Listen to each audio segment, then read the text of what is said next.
Isang mapagpalang araw po sa atin lahat. Mayroon tayong compressor dito, dinala ng ating mga supplier. Sabi niya sa akin, testingin ko muna daw tong compressor na to. Saka na lang kami mag-usap.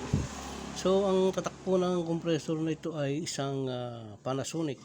Ayan. Panasonic po siya. Bali wala na po siyang piyesa rito.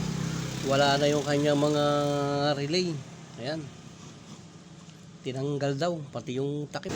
So dahil nga po wala siyang relay at saka overload protector at wala din naman akong extra relay at overload protector, so ang gagawin natin to para mapandar natin ay irerekta natin. Pero bago natin irekta, kukunan muna natin siya ng parameter, yung tinatawag na common starting at running. Bali isinit lang natin sa ohms yung ating ohmmeter para makuha natin yung kanyang resistance. So ang una natin kukunan ay itong nasa kaliwa at saka nasa taas. Yan. So nakakakuha tayo ng 27.6. Dito naman sa taas at saka dito sa kanan, kukuha natin, nakakakuha tayo ng 17.2. Dito naman sa dalawang baba, ang nakukuha niya ay 44.6. So palibhasa nga po ito ay walang relay at gusto ko itong pandarin ngayon para malaman ko kung okay siya. Kaya ang gagawin natin po ay irerekta natin. Gamit lamang po natin itong dalawang terminal na to. Ayan. Bali binuka ko lang yung dulo. Ayan. Para ipasok natin dito. So paandarin natin to sa pamamagitan nitong dalawang wire nito at irerekta po natin. Yan po ang tinatawag na direct start. Pang testing lamang po yon ng refrigerator o aircon. Pwede naman sa mga aircon na hindi inverter kundi yung mga manual lang. Pwede. So, para mapaandar natin to, dahil nga tayo walang relay, kailangan lang natin ito. Itong terminal na to, yan. Ito, itutusok lang natin dito sa itaas, pasid sa ating pagsusuri. Ito ay lumalabas na common, ilalagay natin dyan. Tapos ito namang isa ay dito sa kabilang ito, palibasa ito ay lumabas na pinaka running winding nya. Ayan. So yan, ganyan. So ang gagawin natin ngayon ay kukunan muna natin siya ng resistance. Ayan. O, titingnan natin kung baka kasi mamaya yung ating terminal dun hindi lumapat eh. So yan, nakakakuha tayong resistance na 18.8 ohms. So ang pagtesting po niyan, gagamit tayo ng flat screwdriver para malapad. Ang gagawin po natin, ipapatong natin dito sa starting winding. Ayan, nakapatong na ganyan. Pag plug natin, ididikit lang natin siya dito. Seconds lang po yan. Pag dikit na ganon, sabay bunot, pipitik po yan, lalagitik po yan. Huwag po kayo magugulat. Normal lamang po yun. So ipa-plug na natin, itututok natin itong ating flat screwdriver. On. Ayun na. Mandar na siya. So ayan. So ganun lang po kadali magpa-andar niyan. Natin ay nakakakuha tayo ng 0.8 amperes. Palibasa sumisingasing, okay ito. Tingnan natin yung higop. Ayan, malakas naman siya humigop oh. Bukas pa dun sa kabila yan. Oh. So kukunin natin to. Tamang-tama to. Ikakabit natin dun to sa LG. Bunutin na natin.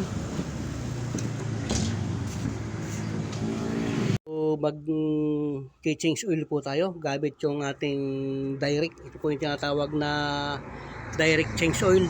Bali itong ating langis. Ayan. Ilalagay natin dito tapos paandarin natin yung compressor. Ngayon atin siyang kakargahan. Yan dito. O sige, start. Yan. Sisip-sip na po yan dyan. Yan. Pipigilan lang natin dito sa may suction line. Ayan siya oh. Yun, ubos agad. Sandali lang eh oh. Yun. Pipigilan lang natin doon sa may suction line para yung higop niya. Nandito po yung continuation ng ating LG. At kakabitan natin siya ng compressor. Ito. Ang gagawin po natin dyan, palibhasa nga ay ito'y medyo na-stuck din ng ilang araw. Atin munang paplasingan, papadaanan lang natin nitrogen, pero hindi natin gagamitan ng 141B kasi malinis na to eh. Kung basa babanlawan lang natin. So ikakabit natin dito di sa suction line papunta dun sa evaporator. Bali yung evaporator lang yung ating paplasingin. So bubuksan lang natin tong ating high side ng ating gauge. Talagyan siya natin ng initial na siguro mga hanggang 75. Ayan. Gamit yung ating nitrogen. Ayan, maandar na siya.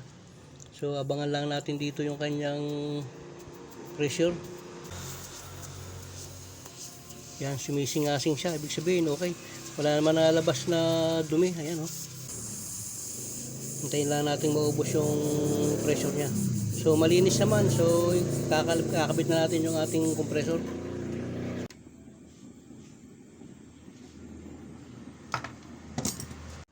Kakabit natin itong compressor. Lalagay natin ito.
So ililigtis natin tong ating hininang na to. Yan. Kasi paplasin natin tong lugar na to. Kasi matagal na stock. Baka may alikabok eh. Ang gagamitin natin tong kanyang compressor.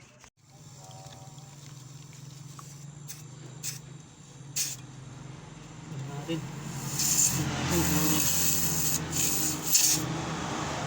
So ayos naman. Walang leak. Ang ganda ng bomba niya. Oh, lakas.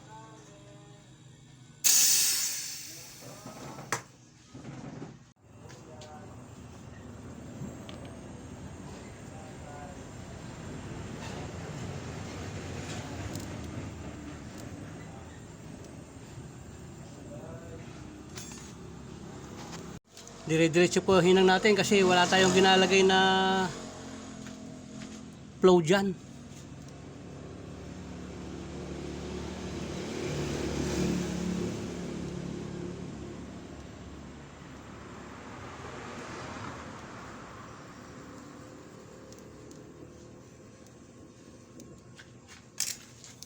Hindi po tayo gumamit ng flow kaya dire-diretso yung ating paghinang. So yan po, natapos nating i-connect yung lahat ng kanyang tubing at okay na yan. Magbabacuum naman tayo. So magbabacuum na tayo. Tanggalin lang natin takip ng ating vacuum pump.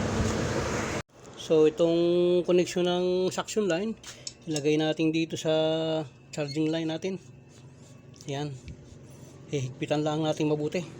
Ito namang nasa gitna, ilalagay natin dito sa ating vacuum pump. Yan, ihigpitan lang nating mabuti yan. Yan, kailangan kasi mahigpit na mahigpit yan eh. Tapos ibukas natin tong suction line. Yan, all the way daw yan. All the way open. Sabi nga. Yan. Pagkatapos ito namang ating high side line, siguraduhin lang natin na mahigpit yan. So plug na natin. Natin yung ating vacuum pump. Yun, oh. Ayan. Vacuum lang tayo ng 15 minutes. Okay na yan. So yan nga, after 15 minutes ay tapos na yung ating pabavacuum. Vacuum na siya, kaya i-off natin at magpo-proceed na tayo ng recharging.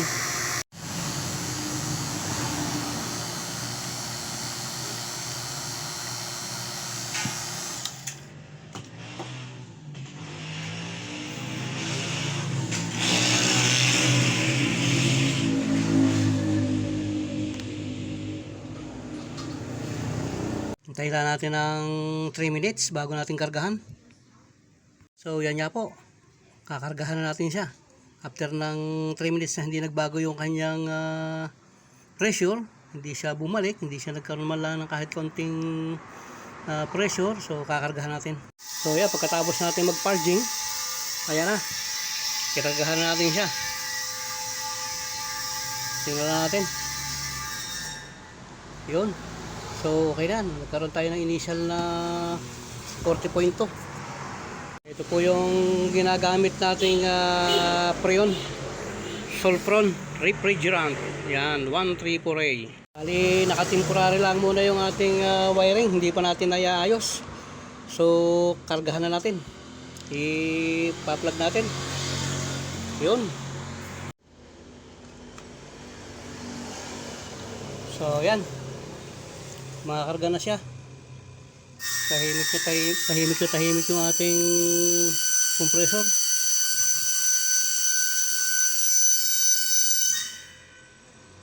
Yan.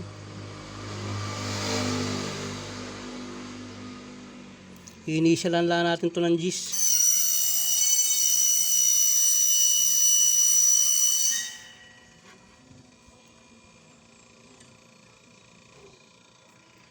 So may nakukuha tayong 1.0 amperes. So yan po yung ating LG tulad ng dati.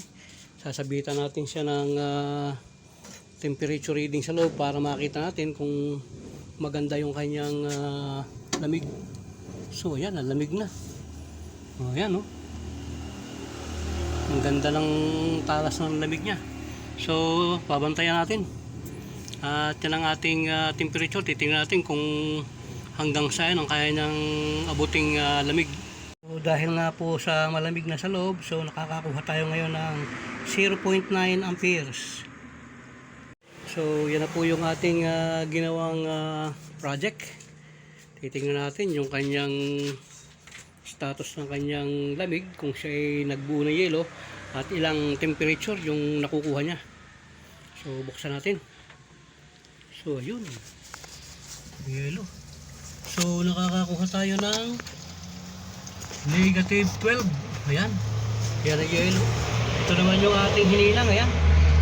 Yan yung ating hininang. Ang ganda, oh. Nakatago na siya. Ang ganda ng hising niya. Puro yelo ilalim, oh. Hindi na makita. Ito yung ating hininang. Ayan. Ang ganda ng hising niya, oh. Parang tubig. Ayan, oh. Nagbukal-bukal na yung yelo.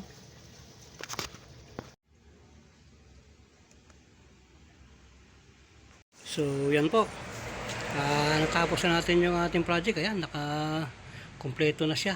Okay na yung kanyang likod. Ayos na po lahat yan. So dyan po natatapos yung ating project. At maraming pong salamat sa patuloy nyo pong pagsubaybay sa aking mga video.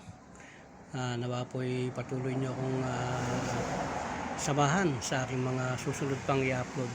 At paki-like na po at share at paki-subscribe nyo na rin po ako. Maraming pong salamat at nawa po ang pagpapala ng ating Panginoon ay sumaating lahat at ang kasaganaan ng buhay ay sumaating lahat. Maraming pong salamat. God bless po.